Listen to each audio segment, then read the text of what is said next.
चोपड़ा जी, आप एक बहुत खूबसूरत फिल्म की शूटिंग की है आज आपने। फिल्म का नाम क्या है विजय। और कलाकार कौन है इसमें? बहुत बहुत लोग कलाकार हैं, क्योंकि ये फिल्म जो है 3 जनरेशन्स को डील करती है। अच्छा। तो Anupam Kher is playing the oldest generation and Saeed Jaffrey, Saeed Jaffrey. अच्छा। And the middle generation comes Rajesh Khanna, Hema Malini. Then we come to the youngest generation, Anil Kapoor, Rishi Kapoor, Meenakshi Seshadri, and एक मैं एक लड़की नई इंट्रोड्यूस कर रहा हूँ, सोनम।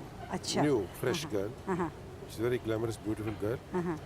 एंड और लोग हैं, शक्ति कपूर, गुलशन ग्रोवर, एंड पारिजात।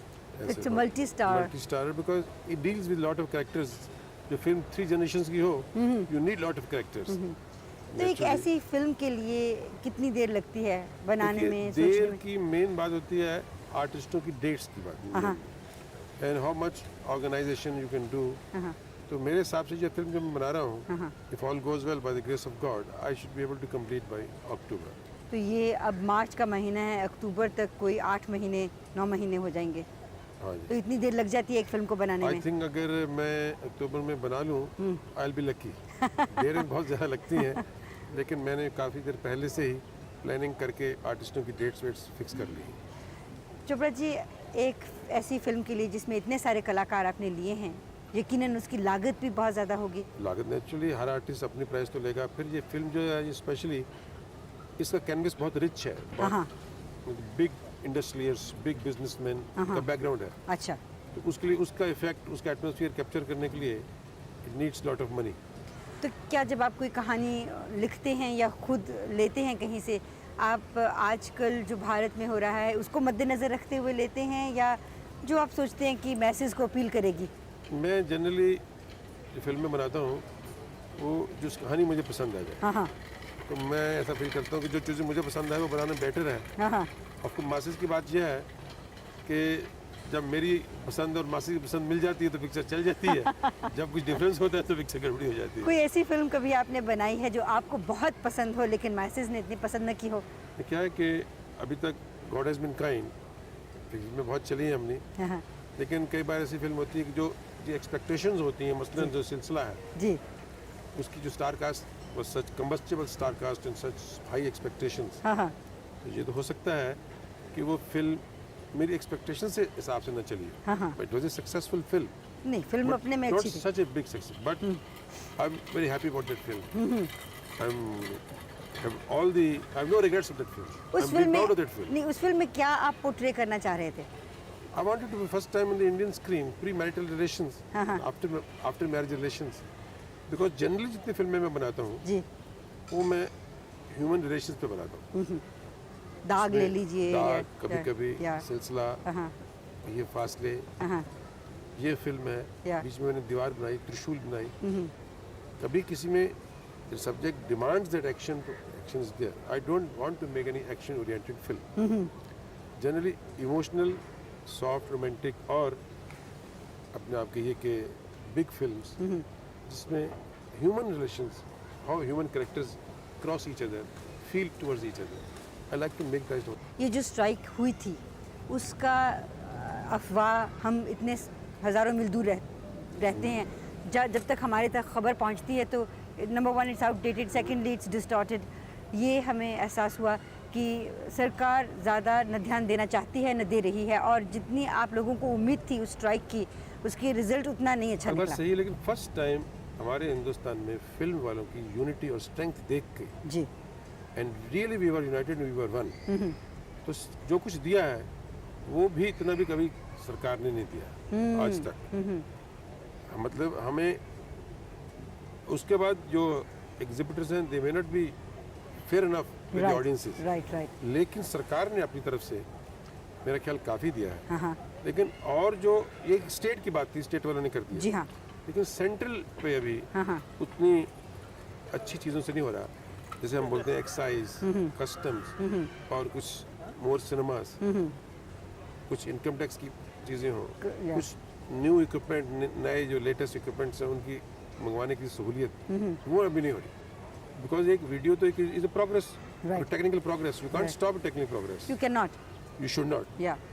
इसके फाइट करने की जो तरीके हैं हम कर तो रहे हैं, लेकिन मेरे हिसाब से अभी enough efforts from the government नहीं हो रही। That's why industry suffering. ये जो आजकल फिल्म इंडस्ट्री में से लोग दूरदर्शन की तरफ जा रहे हैं, सीरियल्स वगैरह बना रहे हैं, उसकी तरफ आपने भी थोड़ा सा ध्यान दिया है? मैंने थोड़ा सा एक सीरियल बनाया था, Yeah. The greatest short stories of the world. हाँ हाँ। उनको अपने इंडियन एटमॉस्फेयर और इंडियन में से ढाल के बाय द नेम ऑफ खजाना अच्छा। 26 बनाई थी। फिर क्या हुआ कि एक तो every week every Sunday you have to release a film, is too much tension for a maker. That's right. दूसरा, Doordarshan is a wonderful media, I like to make again, is nothing, I am not against the whole serial, but government की interference is so much and at so many stages that after some time the creative power of a maker Dies. gets lost Oh yes.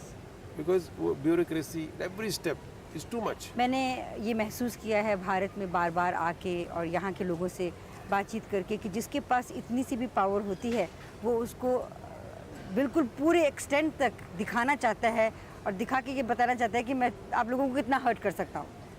मेरे हिसाब से इस वजह से बहुत outstanding या world class के प्रोग्राम्स जी। बहुत मुश्किल है दूरदर्शन पे आने की, क्योंकि the person who is paying you the money या फॉर दैट पर्टिकुलर प्रोग्राम या अगर उसके हाथ में हो या तो everybody will make good program. For sure. देखिए, वरना मुझे खतरा होगा या कि भाई ये प्रोग्राम अगर कल खराब हो गया, राइट, जो मुझे आदमी पैसे दे रहा है वो पैसे नहीं देगा, नहीं देगा। तो बिल्कुल सही कह रहे हैं आप। Remain on my toes. But अब एक आदमी के पास अगर लेटर आ गई है अप्रूवल की 13 program 26 programs, not bothered about the quality of the content of the program और टेक्निकल क्वालिटी और एनीथिंग। जब तक फ्रीडम ज़्यादा मेकर्स को नहीं होगी दूरदर्शन पॉइंट ऑफ व्यू, तब तक मेरे हिसाब से बहुत आउटस्टैंडिंग प्रोग्राम्स बनने बहुत मुश्किल है। और जिस तरीके से हम देख रहे हैं प्रोग्राम्स, उसके हिसाब से तो नहीं लग रहा कि होगी फ्रीडम। नहीं, we hope for the best. I think कभी ना कभी तो अच्छे प्रोग्राम बनेंगे ही। अच्छे बहुत आते हैं बीच में अच्छे, लेकिन बहुत अच्छे बनने के लिए थोड़ा सा और फ्रीडम चाहिए। पाकिस्तान टेलीविजन के सीरियल्स के साथ खूबसूरत हैं, बहुत कंपैरेटिव नहीं हो उनकी सकता। राइटिंग, उनकी परफॉर्मेंसेस, उनकी टेक्निक, या बहुत बड़े स्किल, बहुत अच्छे। हम अपने वैंकूवर में जितने भी सीरियल्स दिखा रहे हैं इस समय सारे पाकिस्तानी सीरियल्स हैं, क्योंकि भारत की तरफ से हमें कोई कोऑपरेशन मिल नहीं रहा। नहीं मिल तो सकता है, जितने सीरियल बने हैं। जी हाँ। If you contact those makers हाँ जी। And get the rights for your own country, I think ऐसी बात नहीं, सीरियल तो अवेलेबल तो है। नेकी और पूछ पूछ आप ही से ले लेते हैं पहला सीरियल। ले लीजिए खजाना। हाँ, जब चाहे आप ही हाजिर है। चोपड़ा साहब, आपकी आने वाली फिल्मों के लिए मैं भगवान से प्रार्थना करती हूँ कि ये जो बन रही है ये भी बहुत कामयाब हो और आने वाली भी बहुत सी कामयाब हो। आप अच्छी अच्छी फिल्में देते आए हैं और देते रहेंगे यकीनन। हमारे प्रोग्राम के लिए छोटा सा इंटरव्यू देने के लिए बहुत बहुत शुक्रिया। Thank you so much.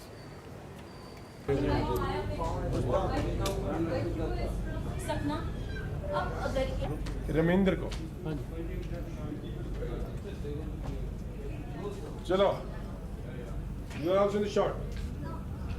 Okay, next time थोड़ा पीछे हो जाओ। अब अगर सब लोग रेडी हो जाए मेकअप शेकअप में, तो हम टेक करेंगे। ओ भाई पीछे मूव नहीं करो, शैडो आते हैं। आराम से। Take 3 action please. क्यों नहीं?